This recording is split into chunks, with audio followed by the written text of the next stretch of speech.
I'm delighted to be meeting with Girish Kaushik and Archana, partners of JAA Associates, an energetic firm of chartered accountants in Bangalore. I'd like to discuss with Girish and Archana matters relating to the audit practice and the practical issues they have in terms of running the practice. I know that JAA Associates has been trying to invest a lot in technology to build efficiencies and qualities in the audit practice.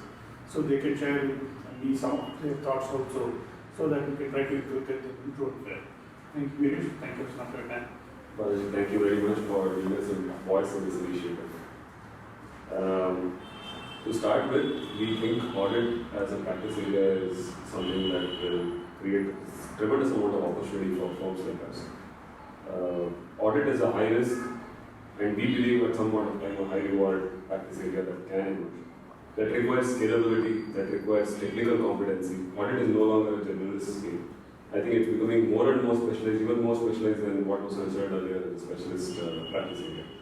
So to that extent, we think there is a need for enhancing the capability and technical capacities of firms like ours. So how are you going about doing it? What challenges you face when you try to roll out your plans? So for example, technical skill sets, today there is a shortage in talent or there is a great demand for talent. Retaining talent becomes an issue. Training becomes an issue in terms of improving the talent to grow. Second is the investment technology takes cost and time and effort, and the ability to succeed in the technology or convert that technology to actual practice and implementation is also a challenge, because not many people understand audit from a technology perspective.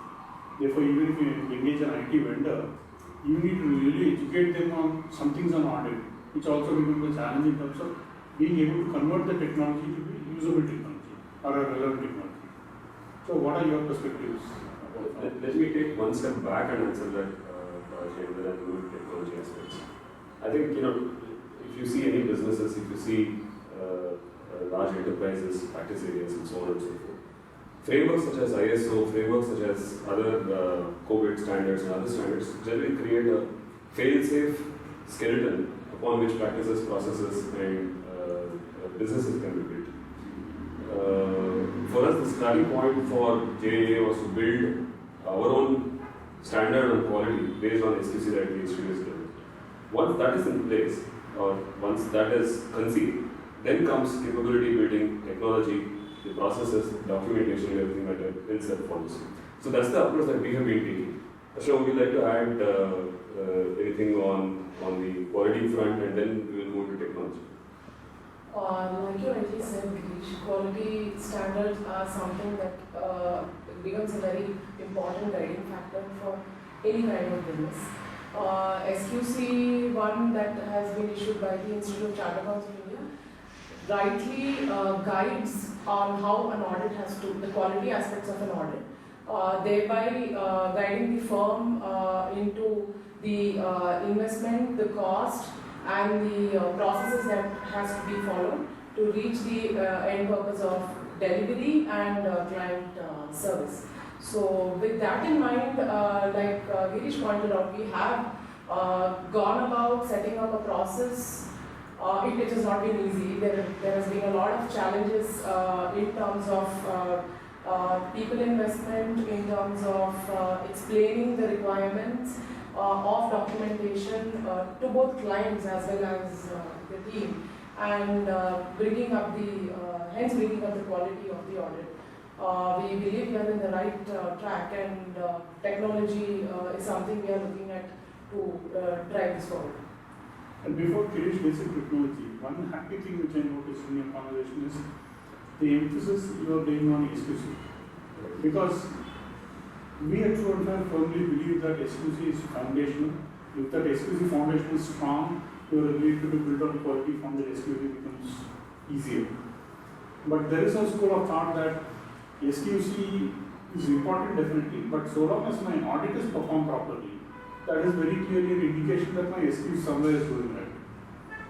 So that is also a school of thought which is there. I am not getting to right and wrong here.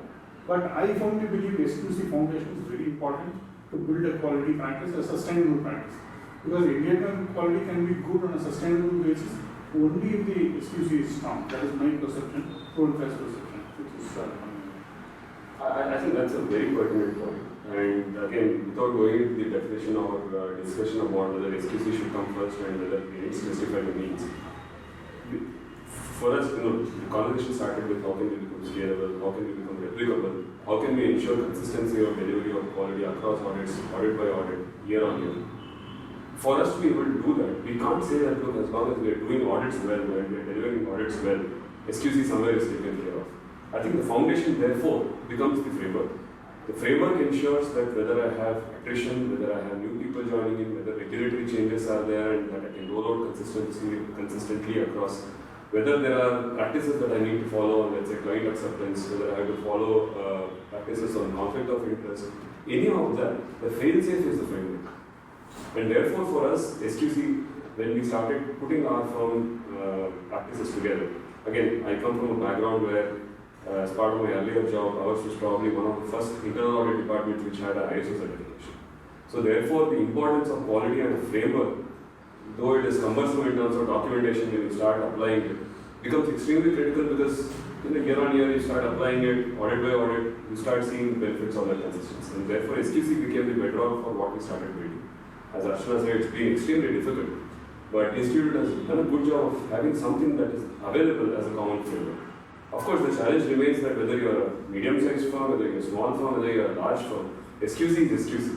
And Institute has given us the flexibility as well as the challenge of trying to tailor that to our clients, our practice and our realities, given a common framework. So therefore, we also view SQC as an extremely important concept as far as practice development in general and audit in particular is concerned. Girish, you don't talk about technology. Audit technology from the last, let's say, 10 years that we have been in practice, we have been seeing, mostly is focused around, and probably in the last couple of decades itself, is mostly focused around documentation and management, project management and therefore efficiency, which involves timesheet, which involves budgeting, which involves reporting, dashboarding and so on and so forth. When we started building or thinking about what kind of technology tools that we need to use, these are the technology tools that are available. Extremely discrete, and each of them fulfilling a particular purpose. But when we started applying firm-wide policies in terms of quality control and so on and so forth, we realized that existing tools do not cater to all the requirements. At the same time, nobody is addressing content, because that's not part of technology. Content is more in terms of audit capability. But there is no such capability available in the market today.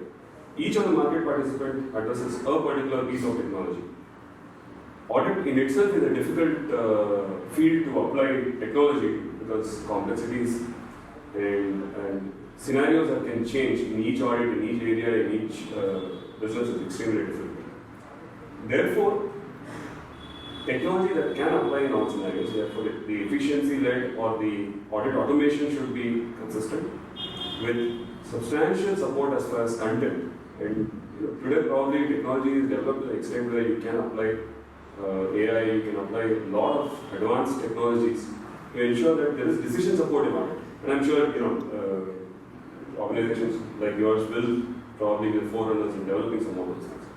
So we believe we are probably in the first quartile of the development as far as audit technology is concerned. A lot more to do.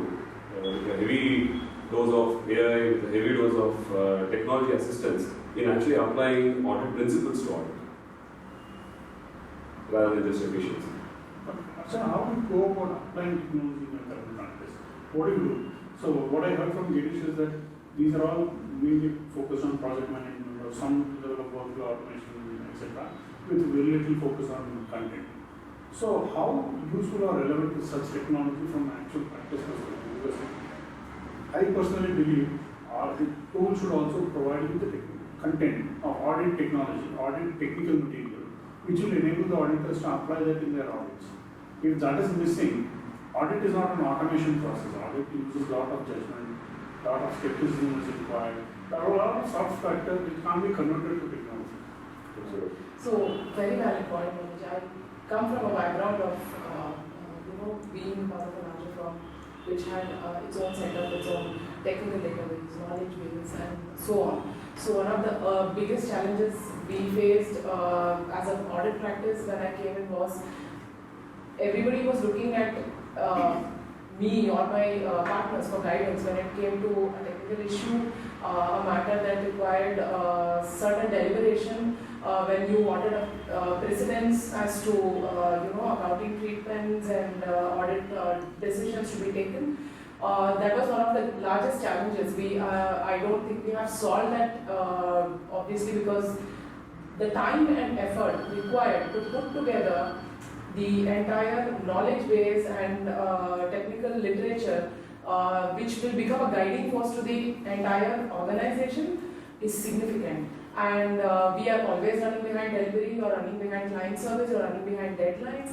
It becomes a big challenge, and let alone investment. Investment is another aspect which is very challenging, because at the end of the day, you can ask your manager to either work on the audit, or you can ask them to create a technical literature. We can't ask them to do both.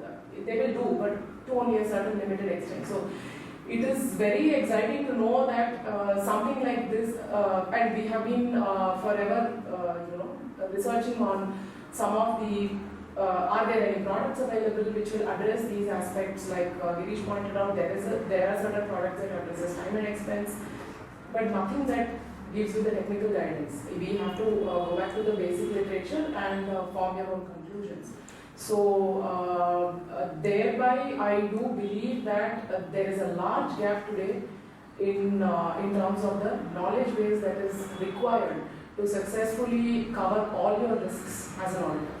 To summarize, Balaji, in our firm right now, we are probably addressing the project management aspect of things, collaboration aspect of things.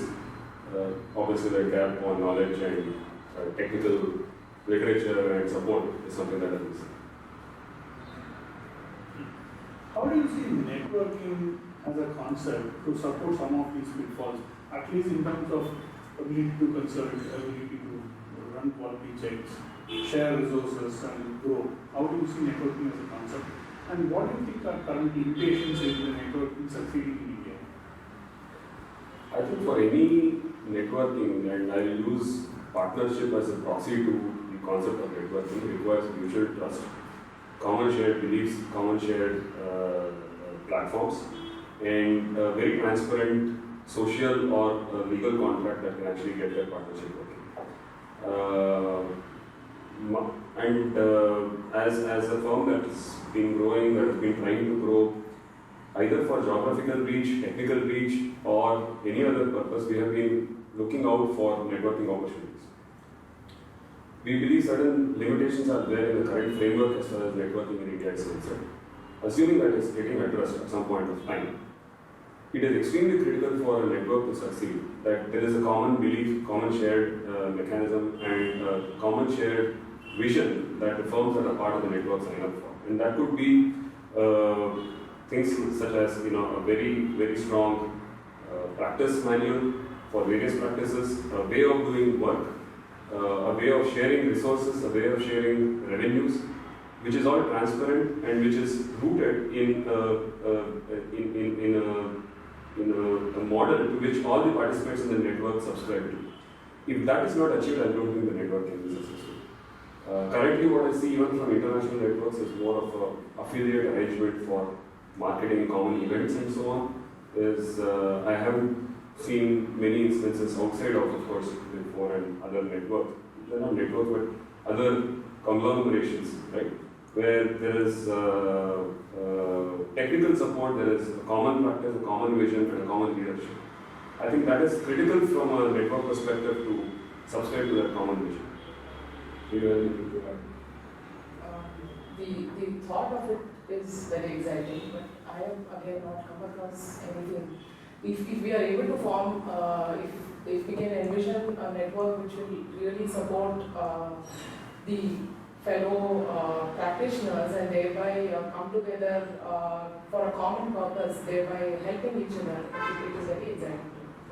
And I think networking is probably the first step towards realizing the next big firm from India that India has been wanting to achieve for some time now.